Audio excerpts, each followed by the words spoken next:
कहानी की शुरुआत होती है यूसुके नाम के एक लड़के से, जिसके मोहल्ले में अचानक से एक बेकाबू हुआ ट्रक घुस गया। वो तेज रफ्तार से एक छोटे लड़के को कुचलने ही वाला था, लेकिन यूसुके ने तुरंत भागकर उस बच्चे को बचा लिया। पर इस सब में वो खुद ट्रक के नीचे आ गया। उसी पल उसकी आत्मा शरीर से अलग हो गई। यूसुके को समझ आ गया कि उसकी मौत हो चुकी है। जब उसके शरीर को अस्पताल ले जाया जा रहा था, तब स्पिरिट वर्ल्ड की गाइड बोटान उसके सामने आई। पहले तो यूसुके ने उसके साथ चलने से मना किया, लेकिन जब उसने पक्का कर लिया कि जिस बच्चे को उसने बचाया था वो ठीक है, तब उसने बोटान से कहा कि हाँ, अब ले चलो मुझे नर्क। बोटान ने कहा कि अभी तुम्हारा मरने का टाइम हुआ ही नहीं था, हम लोग एक्सपेक्ट नहीं कर रहे थे तुम्हें, इसीलिए ना तो तुम्हारे लिए स्वर्ग में जगह है ना ही नर्क में। ये बहुत अजीब सिचुएशन है, इसीलिए बोटान उसे स्पिरिट वर्ल्ड में ले गई। वहाँ पहुँचने के बाद दोनों ने एक बड़ी नदी पार की। नदी के उस पार उनकी मुलाकात कोएनमा से हुई। कोएनमा का काम आत्माओं को अलग अलग जगह पर भेजना है, यानी कौन स्वर्ग जाएगा कौन नर्क जाएगा ये वही तय करता है। कोएनमा ने यूसुके को एक ऑफर दिया। उसने यूसुके से कहा कि मैं तुम्हें दोबारा जिंदा कर सकता हूँ,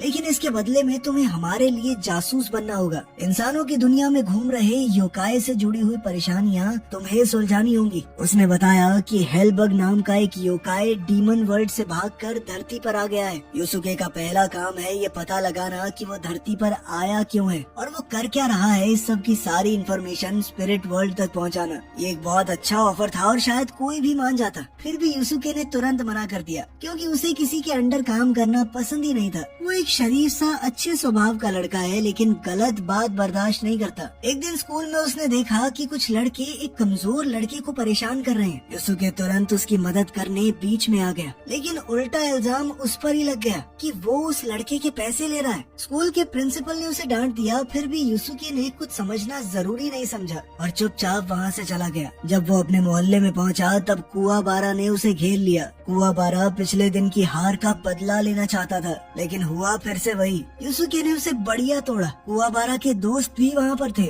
लेकिन उसने उनकी मदद लेने से मना कर दिया, क्योंकि वो खुद यूसुके से जीतना चाहता है। यूसुके पहले से ही गुस्से में था और अब तो उसने अपना सारा गुस्सा कुआबारा पर निकाल दिया। फिर जब उसने देखा कि कुआबारा अब खड़ा तक नहीं हो पा रहा, तो वो वहाँ से निकल गया। इसी समय कुछ दूर सड़क पर एक ट्रक ड्राइवर के ऊपर उड़ते हुए अजीब से कीड़े ने हमला कर दिया। वो उसके शरीर में घुस गया और उस पर काबू पा लिया। इसके बाद ड्राइवर बेकाबू होकर ट्रक को भगाने लगा। दोपहर में यूसुके अपने माँ बाप के रेस्टोरेंट पर जब खाना खा रहा था, तो वहाँ वो अपनी बचपन की दोस्त कीको से मिला। कीको स्कूल वाली हरकत की वजह से उससे बहुत नाराज थी। यूसुके कभी किसी को ये नहीं बताता था कि वो क्यों लड़ रहा है। किसी को सफाई देना पसंद ही नहीं है भाई को, इसीलिए स्कूल के बच्चे उसे गलत समझते थे, बहुत डरते थे उससे। लेकिन यूसुके को फिर भी कोई फर्क नहीं था कि कौन उसके बारे में क्या सोचता है। इसके बाद वही ट्रक वाला हादसा हुआ और फिर आगे का तो तुम्हें पता ही है। इधर धरती पर यूसुके की डेथ सेरेमनी चल रही थी। तब उसे एहसास हुआ कि कितने सारे लोग असल में उसके लिए दुखी हैं। यहाँ तक कि कुआबारा भी उसकी मौत पर दुखी हो रहा था।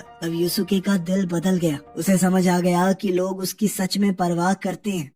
उस रात वही स्कूल के बदमाश लड़के फिर से करीनो पर हमला करने लगे। तभी डीमन वर्ल्ड का वही कीड़ा करीनो के शरीर में घुस गया। अचानक करीनो की ताकत बढ़ गई और वो पूरे जोर के साथ लड़ने लगा। लड़ाई के दौरान करीनो ने एक मोटरसाइकिल गिरा दी। मोटरसाइकिल गिरते ही उसका पेट्रोल टैंक लीक हो गया और कुछ ही पल में वहाँ बहुत बड़ा धमाका हुआ। धमाके की आवाज सुनते ही कुआबारा तुरंत वहाँ दौड़ कर आ गया। वहाँ पहुँचकर उसने देखा कि करीनो पूरी तरह दानव के काबू में आ गया है। इसी बीच यूसुके को भी दोबारा जिंदगी मिल गई थी। उसे कोएनमा का एक मैसेज मिला। पता चला कि उसका घर खतरे में आ गया है, क्योंकि एक आदमी पर काबू करके दानव उस तरफ तबाही फैला रहा है। धमाके से लगी आग धीरे धीरे बढ़कर यूसुके के घर तक पहुंच गई और घर में आग लग गई। जब कीको को पता चला कि यूसुके का शरीर अभी भी घर के अंदर पड़ा है, तो वो बिना सोचे अंदर उसे बचाने चली गई, लेकिन कुछ ही देर में वो खुद भी अंदर फंस गई। ये सब देखकर यूसुके ने तुरंत कोएनमा से कहा कि मुझे जिंदा कर दीजिए। उसने वादा किया कि बदले में मैं स्पिरिट वर्ल्ड का जासूस बनकर काम करूंगा। जैसे ही यूसुके दोबारा जिंदा हुआ, वो तुरंत अंदर दौड़ा और कीको को बचाकर बाहर ले आया और उसे अपनी माँ की गोद में दे दिया। इसके बाद वो सीधा करीनो के पास पहुँच गया, जो अभी भी कुआबारा और उसके साथियों से लड़ रहा था। यूसुके ने करीनो को बेहोश कर दिया, लेकिन जल्द ही उसे समझ आ गया कि असली प्रॉब्लम अभी खत्म नहीं हुई। करीनो के शरीर से उस दानवी कीड़े को निकालना बहुत जरूरी है, वरना करीनो खुद भी योकाई बन जाएगा। प्रॉब्लम ये थी कि उस कीड़े को निकालने के लिए उसे अपने अंदर की स्पिरिचुअल एनर्जी का इस्तेमाल करना होगा, और यूसुके को अभी ऐसा कुछ करना आता नहीं था। दूसरी तरफ प्रॉब्लम ये भी थी कि अगर करीनो ने उसे दोबारा जोर से मारा तो अब की बार वो शायद दोबारा मर जाएगा। सबसे बड़ी बात ये थी कि ये सब कुछ जिंदा रहते हुए करना पड़ेगा, क्योंकि यूसुके दोबारा नहीं मरना चाहता। यूसुके ने चेन्स का इस्तेमाल करते हुए उस दानव को बांधने की कोशिश की और फिर जोर जोर से उसे मारने लगा, लेकिन करीनो जल्द ही छूट गया और उसने एक गैस सिलेंडर में छेद कर दिया। जैसे ही गैस आग से टकराई तो वहाँ जबरदस्त धमाका हुआ। यूसुके बड़ी मुश्किल से बच पाया, लेकिन इस धमाके ने उसे दूर फेंक दिया। करीनो धीरे धीरे उसकी तरफ बढ़ने लगा। तब यूसुके ने एक साइकिल का इस्तेमाल करके उसे दीवार के साथ फंसा दिया और करीनो से कहने लगा कि इस कीड़े के कंट्रोल से बाहर आ जा भाई। आखिरकार पूरा ध्यान लगाते हुए यूसुके ने अपनी स्पिरिचुअल एनर्जी जगा दी और आखिरकार कीड़े को करीनो के शरीर से बाहर निकालकर अपने हाथों से कुचल दिया। करीनो को अस्पताल पहुंचाने के बाद यूसुके तुरंत घर लौट आया, जहां केको और उसकी माँ उसे देखकर तुरंत गले लग गई। उसी रात हम कुछ दानवों को आपस में लड़ते हुए देखते हैं। इसी लड़ाई में हम एक जबरदस्त तलवारबाज हाय को देखते हैं, लेकिन वो कोई आम लड़का नहीं है, वो भी एक योकाई है। थोड़ी देर बाद एक और योकाई कुरामा वहाँ पर आया। वो दोनों मिलकर बड़ी फुर्ती से अपने दुश्मनों को खत्म कर रहे थे। जल्द ही वहाँ पर तीसरा योकाई गोकी पहुँच गया। तीनों ने मिलकर स्पिरिट वर्ल्ड से 3 बहुत शक्तिशाली खजाने चुरा लिए। जब कोएनमा को इस बात का पता चला तब उसने तुरंत यूसुके को उसका अगला काम दिया। साथ ही उसने यूसुके को लड़ाई के लिए तैयार करना शुरू किया, ताकि अगर वो किसी योकाई से लड़े तो उसका मुकाबला कर तो पाए। यूसुके को सबसे पहले एक जरूरी टेक्निक सीखनी होगी, जिसे रेगान कहा जाता है। इसमें वो अपनी पूरी स्पिरिचुअल एनर्जी को उंगली के छोर पर जमा करेगा। इससे एक जोरदार हमला किया जा सकता है, लेकिन बेचारा यूसुके बार बार कोशिश करने के बाद भी नाकाम हो जाता। इसी दौरान कोएनमा ने देखा कि गोकी नाम की उस योकाई ने जो बॉल चुराई थी, उसका इस्तेमाल करके वो बच्चों की आत्माओं को बंद कर रहा है। अगर उसे जल्द नहीं रोका गया तो वो उन्हें खा जाएगा। यूसुके और बोटान ने पूरे शहर में उसे ढूंढने की कोशिश की, लेकिन बोटान उसकी नेगेटिव एनर्जी को भांप ही नहीं पा रही थी। उसे शक था कि गोकी ने अपनी ताकत छुपा ली है। दोपहर के समय यूसुके की नजर कुछ बच्चों पर गई, जो बिना किसी बात के अचानक बेहोश होकर गिर गए। उसने तुरंत एक आदमी को देखा जो हाथ में एक गोला लिए वहाँ से जा रहा था। जैसे ही गोकी को पता चला कि यूसुके उसका पीछा कर रहा है, तो वो तुरंत भागकर एक स्क्रैप यार्ड में पहुंच गया। वहाँ पहुंचते ही वो अपने असली रूप में आ गया और उसने यूसुके पर हमला बोल दिया। यूसुके ने उसके वार से बचने की बहुत कोशिश की। साथ ही वो अपने मुक्के और लातों से गोकी पर हमला कर रहा था, पर गोकी के ऊपर कोई असर ही नहीं हो रहा था। गोकी उससे बहुत ज्यादा ताकतवर था। वो आसानी से यूसुके को इधर उधर पटक रहा था। छुपकर यूसुके ने रेगान से हमला करने की कोशिश की, लेकिन वो कामयाब नहीं हुआ। तब गोकी ने उसे पकड़ लिया और उसे खत्म करने ही वाला था कि तभी अचानक वो लड़का वहाँ पहुँच गया जिसे यूसुके ने बचाया था। वो कहने लगा कि यूसुके को छोड़ दो। उसी पल मसारू की आत्मा भी बॉल के अंदर खींच ली गई। गोकी उसे खाने ही वाला था कि तभी यूसुके लड़के को बचाने के लिए पहली बार अपने रेगान का इस्तेमाल कर पाया। गोकी के खत्म होते ही उसके पकड़े हुए सभी बच्चों की आत्माएं वापस अपने अपने शरीर में चली गई। कुछ दूरी से कुरामा चुपचाप ये सब कुछ देख रहा था, लेकिन उसने इस लड़ाई में दखल देना सही नहीं समझा। अगली सुबह यूसुके और बोटान मोहल्ले में चल रहे थे।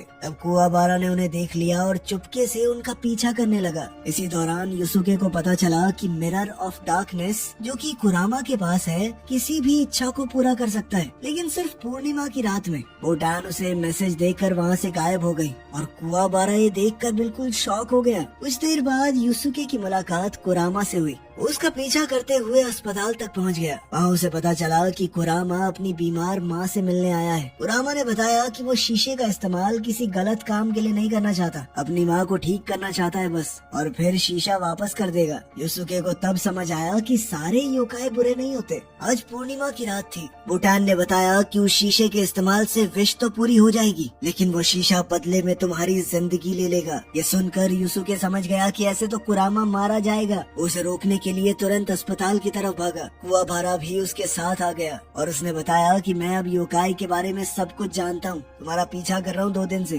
तब तक कुरामा अपनी इच्छा मांग चुका था। उसने अपनी माँ की जिंदगी के बदले में खुद को न्यौछावर कर दिया था। ये देखकर यूसुके तुरंत अंदर घुस गया। उसने कुरामा को बचाने के लिए कहा कि मैं भी अपनी आधी जिंदगी ऑफर करता हूँ। यूसुके और कुरामा आधी आधी जिंदगी देकर वापस इंसानों की दुनिया में लौट आए। कुरामा ने जैसे ही देखा कि उसकी माँ बिल्कुल ठीक हो चुकी है, उसके चेहरे पर सुकून आ गया। दूसरी तरफ हाय नाम के उस तलवारबाज ने एक बेहद कीमती टीयर स्टोन चुरा लिया। ये स्टोन बहुत रेयर था क्योंकि ये सिर्फ युकीना नाम की लड़की के आंसुओं से बनता था। उसने ये चोरी तुरुकाने नाम के एक बिलियनियर से की थी, जिसको जब ये बात पता चली तो वो बहुत गुस्से में आ गया। उसने अपने डीमन साथी साकियो को इस बारे में बताया। साकियो ने कहा कि कोई बात नहीं, मेरे आदमी युकीना को पकड़कर तुम्हारे घर ही ले आएंगे, वहाँ उसे रुलाते रहेंगे, टीयर स्टोन कमाते रहेंगे। इसी बीच युसुके को एक नया मिशन दिया गया। उसे कुमा स्वॉर्ड को वापस लेकर आना है जो कि हाय ने चुराई थी। कोएनमा ने बताया कि ये तलवार अपने मालिक को जो ताकत चाहिए वो दे देती है, इसीलिए तुम्हें उसका सामना बहुत सावधानी से करना होगा। कुछ दिनों बाद जब युसुके का सामना हाय से असलियत में हुआ, उसने सीधा हमला कर दिया, लेकिन हाय उसके हर एक अटैक से बहुत आसानी से बच जाता। उसे तो तलवार निकालने की जरूरत तक नहीं पड़ी। उसने समझ लिया कि युसुके अभी भी मुकाबला करने लायक नहीं है। उसने युसुके को बुरी तरह हरा कर कहा कि जान निकल जाए यहाँ से, थोड़ा सीख के आ लड़ना।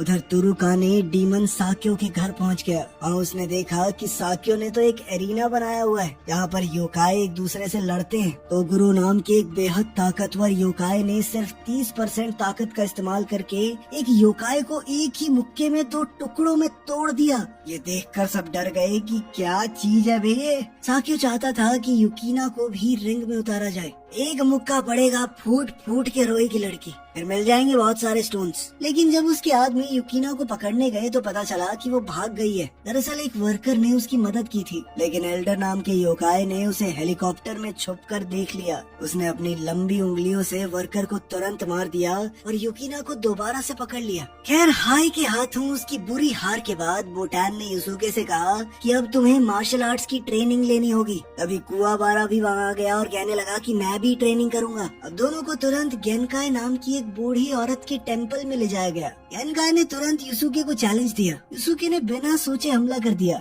लेकिन वो गेनकाई को छू भी नहीं पाया। गेनकाई उसके सारे अटैक्स से आसानी से बच गई और आखिर में एक लात मारकर उसे गिरा दिया। थोड़ी देर बाद युसुके ने उसकी टेक्निक कॉपी करने की कोशिश की, लेकिन आखिर में उसने हार मान ली। उधर कुआबारा को ट्रेनिंग के तौर पर एक बड़े पत्थर को लकड़ी की तलवार से तोड़ने का काम दिया गया। युसुके को लगा कि ये तो नामुमकिन है, लेकिन कुआबारा ने हिम्मत नहीं छोड़ी। उसने बार बार कोशिश की, उसके हाथ तक खून से भर गए, लेकिन वो फिर भी नहीं रुका। आखिर में उसके पास सिर्फ जब एक ही लकड़ी का टुकड़ा बचा, तब उसने अपनी पूरी ताकत लगाकर दोबारा से तलवार घुमाई। उसने अनजाने में अपनी स्पिरिचुअल एनर्जी का इस्तेमाल करके पत्थर को 2 हिस्सों में काट दिया था। ये देखकर युसुके को भी हिम्मत मिली। उसने और मेहनत शुरू कर दी। जल्द ही गेनकाई ने महसूस किया कि युसुके अपनी एनर्जी कंट्रोल करना सीख गया है। अब वो अगले लेवल के लिए तैयार था। कुछ ही समय में युसुके ने अपना पहला एनर्जी शॉट फायर किया। वो एनर्जी बीम बेहद ताकतवर थी और उसे बादलों के बीच से जाते हुए टोगुरो ने देख लिया।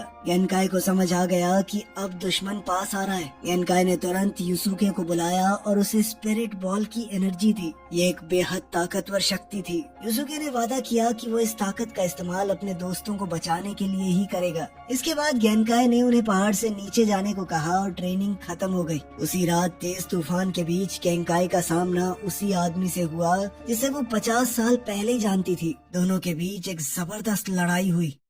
इसी दौरान युसुके जब खाना खा रहा था तो वो दोबारा केको से मिला। जब वो खाना खा के निकलने लगा तो उसने देखा कि हाय ने केको को अपने कंधे पे उठा रखा है। गुस्से में युसुके तुरंत उसके पीछे भागा और हाय से लड़ने लगा, लेकिन सच कुछ और ही निकला। केको को हाय ने नहीं बल्कि एल्डर नाम के योकाई ने उठाया था। एल्डर के पास ताकत थी, वो अपना रूप बदल सकता था। उसका प्लान था युसुके और हाय को आपस में लड़वा कर मरवा देना। इस बार जब युसुके ने हाय से फाइट की तो वो पहले जैसा कमजोर नहीं था। दोनों लगभग बराबर की टक्कर दे रहे थे एक दूसरे को। तभी कुरामा वहाँ पर आया और उनकी गलत फहमी क्लियर की। कुरामा ने उसे बताया कि केको को जिसने पकड़ा है वही युकीना को पकड़ कर लेकर गया है और युकीना हाय की बहन है। तो मतलब साफ था कि सबको मिलकर उन्हें बचाना होगा। युसुके ने कुरामा की जान बचाई थी तो वो भी साथ चलने को तैयार हो गया। कुआबारा भी तुरंत उनके साथ जुड़ गया। अभी साकियो को भी खबर मिल गई कि कुछ लोग मिलकर उसका सामना करने आ रहे हैं। साकियो ने कहा कि उन्हें इज्जत से लेकर आओ, ऐसे कैसे पहुंच पाएंगे वो।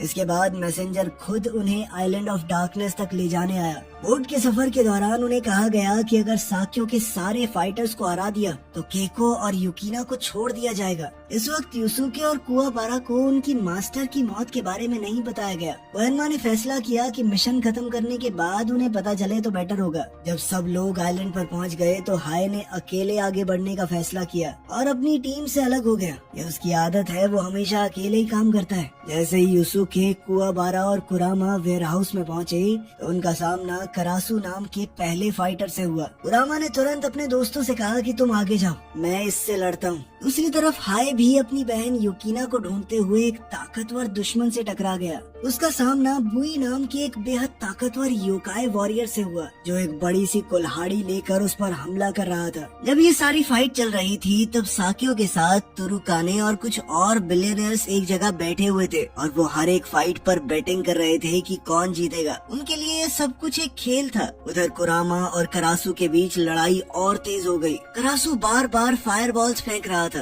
और कुरामा किसी तरह इस सब से बचने की कोशिश में लगा हुआ था। साथ ही वो अपने चाबुक से हमला करता रहता, लेकिन करासु को अभी भी बहुत गुस्सा आ रहा था। वो चाहता है कि कुरामा अपने असली दानवी रूप में आकर उससे लड़े। अब करासु ने एक साथ बहुत सारे बॉम्ब्स फेंक दिए। कुरामा बड़ी मुश्किल से बच पाया और तब उसने फैसला किया कि अब तो उसे अपने असली योकाई रूप में आना ही पड़ेगा। जैसे ही कुरामा ट्रांसफॉर्म हुआ उसकी स्पीड तुरंत बढ़ गई। अब वो पहले से ज्यादा ताकतवर लग रहा था। उसने अपनी ताकत से ऐसे पौधे उगा दिए जो इंसानों तक को खा जाएं। ये पौधे किसी भी हिलती हुई चीज को देखते ही हमला करते थे। फाइट और भयानक हो गई। आखिर में कुरामा ने करासु को पकड़ लिया, लेकिन इतनी ताकत इस्तेमाल करने के बाद उसकी सुपर नेचुरल पावर कम हो गई और वो अपने इंसानी फॉर्म में वापस आ गया। दूसरी तरफ हाय और बुई की फाइट चल रही थी। हाय ने अपनी तलवार से बुई पर हमला किया, लेकिन बुई के कवच ने उसे घायल होने से बचा लिया। लेकिन कुछ देर बाद बुई समझ गया कि अगर उसे हाय को हराना है तो उसे अपना कवच हटाना पड़ेगा, क्योंकि वो उसकी स्पीड को काफी कम भी कर देता है। जैसे ही उसने आर्मर हटाया उसकी स्पीड बढ़ गई। उसने तुरंत हाय की तलवार पकड़ ली और उस पर तेज हमला किया। तब हाय ने फैसला किया कि उसे भी अपना सबसे ताकतवर अटैक इस्तेमाल करना होगा। उसने अपने हाथ पर बंधी हुई बैंडेजेस हटा दी। इसके तुरंत बाद काले धुएं से बना हुआ एक ड्रैगन उसके शरीर के आसपास दिखने लगा। ये उसकी सबसे ताकतवर टेक्निक थी। वो काला ड्रैगन सीधा बुई पर टूट पड़ा और उसका शरीर बुरी तरह जल गया। उधर केको, जिसे अभी तक पता ही नहीं था कि यूसुके उसे बचाने आइलैंड पर आ चुका है, उसने खुद बचकर निकलने का प्लान बनाया। उसने गार्ड को पागल बनाने के लिए बीमार होने का नाटक किया। जैसे ही गार्ड सेल खोलकर अंदर आया तो केको ने तुरंत उस पर हमला कर दिया। गार्ड को बेहोश करने के बाद केको वहाँ से निकलने की कोशिश करने लगी। उसने अपने सेल से निकलकर तुरंत युकिना को भी छुड़वा दिया और दोनों मिलकर वहाँ से निकलने की कोशिश करने लगे। दोनों धीरे धीरे रास्ता ढूंढते हुए बाहर की तरफ बढ़ने लगे। वो जानती थी कि बाहर निकलना आसान नहीं होगा, लेकिन हिम्मत नहीं छोड़ी। उधर यूसुके और कुवाबारा कालकोठरी के अलग अलग हिस्सों में केको को ढूंढ रहे थे। दोनों ने फैसला किया कि अगर वो अलग अलग होकर ढूंढेंगे तो जल्दी मिल सकती है वो। कुछ देर बाद कावाबुरा को केको और युकिना दोनों मिल गई। जैसे ही उसने युकिना को देखा वो तुरंत उस पर फिदा हो गया। उसने एकदम हीरो के अंदाज में कहा कि मैं तुम्हें बचाने यहाँ पर आया हूँ, कोई तुम्हें उंगली भी नहीं लगा पाएगा सेनोरिटा। केको को उसका ये अंदाज देखकर थोड़ी सी हंसी आ गई। दूसरी तरफ कुरामा और करासु की लड़ाई में करासु लगातार एक्सप्लोजन्स कर रहा था और कुरामा हैरान था कि ये रुक क्यों नहीं रहा, पर फिर भी वो चुपचाप अपने प्लान के हिसाब से चलता रहा। फाइट के दौरान कुरामा ने गुलाब की डाली से करासु के हाथ को छेद दिया। उस चोट के साथ ही एक मौत का बीज उसके शरीर के अंदर चला गया। धीरे धीरे उस बीज की जड़ें उसके अंदर फैल रही थी। थोड़ी देर बाद वो जड़ें उसके शरीर को अंदर से तोड़ने लगी और उसके दिल को पूरी तरह बर्बाद कर दिया, जिसके साथ ही करासु अचानक से नीचे गिर पड़ा। उधर हाय ने भी बुई को हरा दिया था। इन दोनों ताकतवर दुश्मनों के गिरने के बाद साकियो ने कहा कि अब असली शो शुरू होने वाला है। इसी बीच कुवाबारा, केको और युकिना एग्जिट ढूंढ रहे थे, लेकिन उन्होंने गलती से एक खतरनाक राक्षसी जानवर को आजाद कर दिया। वो बड़ा और खतरनाक क्रीचर तुरंत उनके पीछे भागने लगा। खुद को बचाने के लिए उन्हें उसका ध्यान भटकाना जरूरी था। कुवाबारा उसके सामने खड़ा हो गया और उसे रोकने लगा, जबकि केको ने पास के सिक्योरिटी लॉक्स चालू कर दिए। जैसे ही दरवाजे बंद होने लगे कुवाबारा तेजी से भागा और ऐन मौके पर दरवाजे के नीचे से निकलकर दूसरी तरफ पहुंच गया, जबकि मॉन्स्टर वहीं बंद होकर रह गया। लेकिन जैसे ही उसने सोचा कि सब कुछ ठीक हो गया है, तभी एल्डर आ गया। कुवाबारा ने तुरंत एक लोहे की रॉड उठाकर उस पर हमला किया, लेकिन एल्डर का शरीर बहुत अजीब था, उसे कितना भी मार लो वो खुद से ठीक हो जाता है। उधर यूसुके मैंशन के अंदर दौड़ते हुए एरिना तक पहुंच गया। वहाँ साकियो ने उसे कहा कि अगर तुमने तोगुरो को भी हरा दिया तो मैं दोनों लड़कियों को आजाद कर दूंगा। फाइट शुरू होने ही वाली थी कि तभी एक वर्कर दौड़ता हुआ आया और उसने बताया कि इंसानों और राक्षसों की दुनिया को जोड़ने वाला पोर्टल खुल गया है। तोगुरो ने यूसुके से सीधा कहा कि मैं अपनी पावर बिल्कुल भी नहीं रोकने वाला, 100 की 100% इस्तेमाल करूंगा। उसने तुरंत बहुत ताकतवर हमले शुरू कर दिए। यूसुके को कई जोरदार लातें लगी, फिर भी वो गिरा नहीं। एक बेहद ताकतवर मुक्के से टोगुरो ने एरिना का फ्लोर ही तोड़ दिया। उस झटके से एक लैंप पोस्ट गिर गया और सीधा उस जगह तक पहुंच गया जहां पर अमीर लोग बैठे थे। ये देखकर तारुकाने और बाकी लोग डर के मारे आइलैंड छोड़कर भागने लगे। भागते वक्त तारुकाने कालकोटरी में युकीना को ढूंढने लगा, लेकिन वहाँ उसका सामना उसी बड़े से खूंखार जानवर से हुआ जिसने उसे तुरंत खा लिया। उसकी कहानी यहीं खत्म। उधर केको ने देखा कि कुआबारा फिर से खतरे में है। उसने एल्डर का ध्यान भटकाने के लिए एक चीज उसकी तरफ फेंकी। अब एल्डर का टारगेट कीको बन गई। जैसे ही एल्डर उस पर हमला करने वाला था, कुआबारा ने अपनी स्पिरिचुअल एनर्जी वाली तलवार बनाई और एल्डर के शरीर को टुकड़ों में काट दिया। लेकिन वो फिर भी दोबारा ठीक हो गया और उसने पलटवार करते हुए कुआबारा के कंधे को छेद दिया। इसी वक्त कोएनमा ने देखा कि पोर्टल से बहुत सारे दानव निकल रहे हैं। उन्हें रोकने के लिए उसने आइलैंड ऑफ डार्कनेस के चारों तरफ एनर्जी शील्ड बना दी। लेकिन अगर पोर्टल और बड़ा होता गया तो शील्ड ज्यादा देर तक नहीं टिक पाएगी। कोएनमा तुरंत साकियो के पास गया और उससे पूछा कि तुम चाहते क्या हो। साकियो ने सीधा जवाब दिया कि मैं इस प्लेनेट को बिल्कुल वैसा ही बनाना चाहता हूँ जैसा ये पहले हुआ करता था। तुमने पोर्टल बना के इंसानों और दानवों को अलग किया है, पहले सब यही रहते थे। एक बड़ी मेटल की जाली का टुकड़ा यूसुके पर गिरने ही वाला था, तभी हाय वहाँ पहुँच गया और उसे अपनी तलवार से 2 टुकड़ों में काट दिया। थोड़ी देर बाद कुरामा भी वहाँ आ गया और अब तीनों साथ खड़े हैं। उन तीनों को देखकर साकियो ने एक शर्त रखी। उसने कहा कि अगर तुम लोग जीत गए तो मैं पोर्टल बंद कर दूंगा, और अगर तोगुरो जीत गया तो कोएनमा को दोनों दुनिया के बीच वाला बैरियर हटाना पड़ेगा। कोएनमा ने कहा कि मुझे तुम्हारे ऊपर भरोसा नहीं है, तुमने अभी बंद कर दिया, बाद में दोबारा खोल दिया पोर्टल फिर। इस पर साकियो ने कहा कि तुम मुझे खुद नर्क छोड़ कर आना, ठीक है। अब यूसुके, हाय और कुरामा तीनों ने मिलकर तोगुरो पर हमला किया, लेकिन तोगुरो इतना ताकतवर था कि उसने तीनों को नीचे गिरा दिया। वो यूसुके को खत्म करने ही वाला था कि तभी कुरामा और हाय ने मिलकर उसे पकड़ लिया और उसकी मूवमेंट रोक दी। इसी मौके का फायदा उठाकर यूसुके खड़ा हुआ और एक जबरदस्त एनर्जी ब्लास्ट से हमला किया। उस ब्लास्ट से तोगुरो का शरीर पीछे जाकर एक लोहे के सरिये में घुस गया। इस वार ने तोगुरो के सीने को छेद दिया था। उन्होंने तुरंत उस पर एक जोरदार रोशनी से हमला किया। वो हमला इतना ताकतवर था कि एरिना की दीवार तक टूट गई। लेकिन हैरानी की बात ये थी कि यूसुको अपने सबसे ताकतवर हमले से भी तोगुरो को हरा नहीं पाया। कुछ देर बाद तोगुरो वापस एरिना में आकर खड़ा हो गया और उसके जख्म पहले ही भर चुके थे। इसी वक्त केको, कुआबारा और युकीना रिंग तक पहुंच गए। जैसे ही केको ने अपने सबसे करीबी दोस्त यूसुके को जमीन पर गिरा देखा, वो तुरंत उसकी मदद के लिए दौड़ी। लेकिन तभी एल्डर उसके सामने आ गया। वो हारने वालों का मजाक उड़ाने लगा और कहा कि गेनकाई ने फिजूल में तुम लोगों के लिए अपनी जान दी। फिर एल्डर ने एक पुरानी कहानी बताई। उसने बताया कि गेनकाई और तोगुरो जब जवान थे तब दोनों साथ में मार्शल आर्ट्स की ट्रेनिंग कर रहे थे। दोनों बहुत ताकतवर थे। समय बीतता गया, गेनकाई धीरे धीरे बूढ़ी हो गई, लेकिन तोगुरो क्योंकि योकाई बन गया था तो वो जवान ही रहा। कई सालों बाद अब दोनों का आखिरी मुकाबला हुआ, जिसमें तोगुरो ने बिना किसी पछतावे के गेनकाई को हरा दिया और उसे मार डाला।